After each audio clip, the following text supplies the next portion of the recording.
दोस्तों इस वीडियो में हम डिस्कस करने जा रहे हैं विलियम वर्ड्सवर्थ की लिखी एक बहुत ही famous poem lines written in early spring. Poem को शुरू करने से पहले आइए इस पोएम के बारे में कुछ जरूरी बातें पता कर लेते हैं। इस पोएम को विलियम वर्ड्सवर्थ ने 1798 में लिखा था और इसका पहला पब्लिकेशन विलियम वर्ड्सवर्थ और एस.टी. कॉलिस के कंपेनियन वर्क लिरिकल बैलेड में कराया गया था। पोएम में कुल 24 लाइन्स हैं और इन 24 लाइन को 6 स्टैंजाज में डिवाइड किया गया है और हर स्टैंजाज में 4-4 लाइन्स हैं।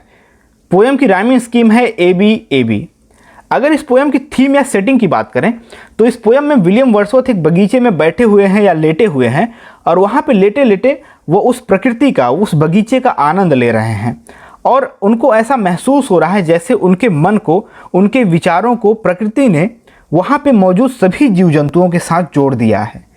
लेकिन उस आनंद के बीच में अचानक से वर्ड्सवर्थ के मन में एक दुख आ जाता है और वर्ड्सवर्थ मानव जाति के बारे में सोचने लगते हैं कि मानव जाति भी तो प्रकृति का हिस्सा ही है, लेकिन मानव जाति ने स्वयं के साथ, अन्य मानव के साथ क्या क्या किया है।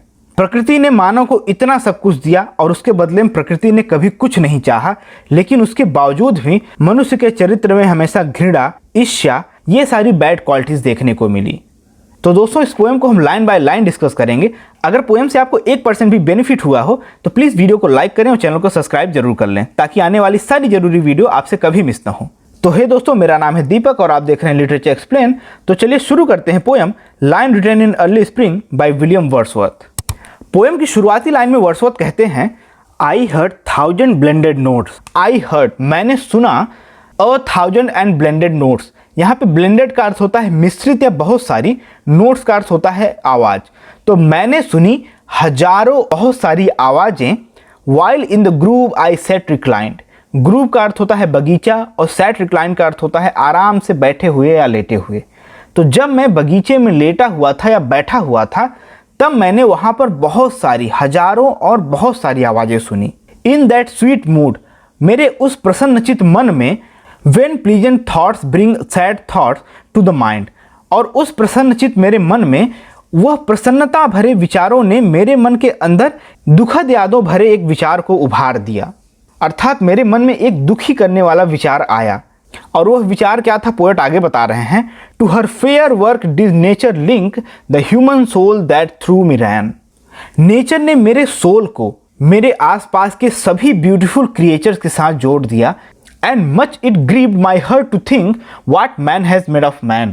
और इतना प्रसन्न होने के बाद भी मैं यह सोचते सोचते दुखी हो गया, ग्रीव्ड हो गया कि what man has made of man, मानव जाति ने स्वयं के साथ क्या किया है। Through primrose tufts in that green bower, the periwinkle trades its breaths। Primrose एक छोटे छोटे पौधों का एक फ्लावर होता है और पेरीविंकल भी एक पौधा होता है जिसे हम सदाबहार कहते हैं। तो पोएट कह रहे हैं कि जो पेरीविंकल का पौधा है, जो सदाबहार का पौधा है, वह उन पेरीविंकल के पौधों के बीच से उग रहा है। और ये सारी चीज़ कहाँ हैं? इन दैट ग्रीन बोअर, उस हरे भरे बगीचे के बीच में है। आगे की लाइन में वर्ड्सवर्थ लिखते हैं, एंड टिस माई फेथ, और यह मेरा विश्वास है, दैट एवरी फ्लावर, कि यहाँ पर प्रत्येक flower enjoy the air its breathe, यहाँ की एयर को, यहाँ की हवा में ब्रीथ करते हुए इंजॉय कर रहा है। The bird around me hoped and played. Hoped का अर्थ होता है फुदकना। यहाँ पर मौजूद सभी चिड़िया मेरे चारों ओर फुदक रही हैं और खेल रही हैं। Their thoughts I can not measure, और वह क्या सोच रही हैं यह मैं नहीं जान सकता हूँ। But the least motion which they made it seemed a thrill of pleasure. But, लेकिन, the least motion which they made, जो छोटे छोटे मूवमेंट वे कर रही हैं, अर्थात जो इधर उधर वे फुदक रही हैं, भाग रही हैं, यह भी seemed a thrill of pleasure, यह भी एक थ्रिल से भरा हुआ, एक एक्साइटमेंट से भरा हुआ प्लेजर की तरह मुझे दिखता है, आनंद की तरह मुझे दिखता है। The budding twigs spread out there fans. Budding twigs का अर्थ होता है पेड़ पौधों की छोटी छोटी नई नई टहनियाँ। तो पोएट लिखते हैं कि जो नई नई टहनियाँ हैं उन्होंने अपने पत्तों को, अपने फैन को स्प्रेड कर लिया है, फैला लिया है, to catch the breezy air, उस ठंडी हवा को पकड़ने के लिए। And I must think do all I can that there was pleasure there. I must think, मैं ऐसा सोचता हूँ, डू ऑल आई कैन, जो आनंद मैं यहाँ पे कर रहा हूँ या फिर जो आनंद अभी मैं यहाँ पे कर सकता हूँ, that there was pleasure there, यह आनंद, यहाँ पे मौजूद टहनियाँ, यहाँ पे पत्ते, ये सब भी वही आनंद कर रहे हैं। और आखिरी की 4 लाइन देखिए, if this belief from heaven be sent, अगर मैं यह मान लूँ कि यह जो सारा आनंद ये सभी लोग प्राप्त कर रहे हैं, मैं प्राप्त कर रहा हूँ, फ्रॉम हेवन बी सेंट, हमें यह सारा आनंद स्वर्ग से प्राप्त हुआ है।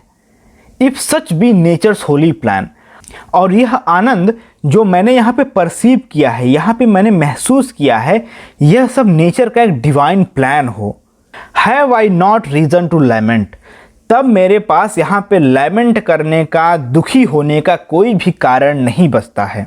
What man has made of man, और तब मेरे पास यह सोचने का कोई कारण ही नहीं बचता है कि मानव जाति ने स्वयं के साथ या अन्य मानव के साथ क्या किया है।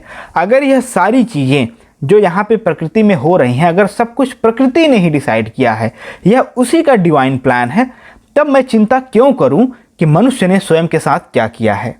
और इसी लाइन के साथ यह पोयम समाप्त हो जाती है। तो दोस्तों please like the video and subscribe the channel, ताकि आने वाली सारी ज़रूरी वीडियो आपसे कभी मिस ना हो। तो मिलते हैं आपसे अगली वीडियो में, तब तक आप अपना ख्याल रखिए। नमस्कार।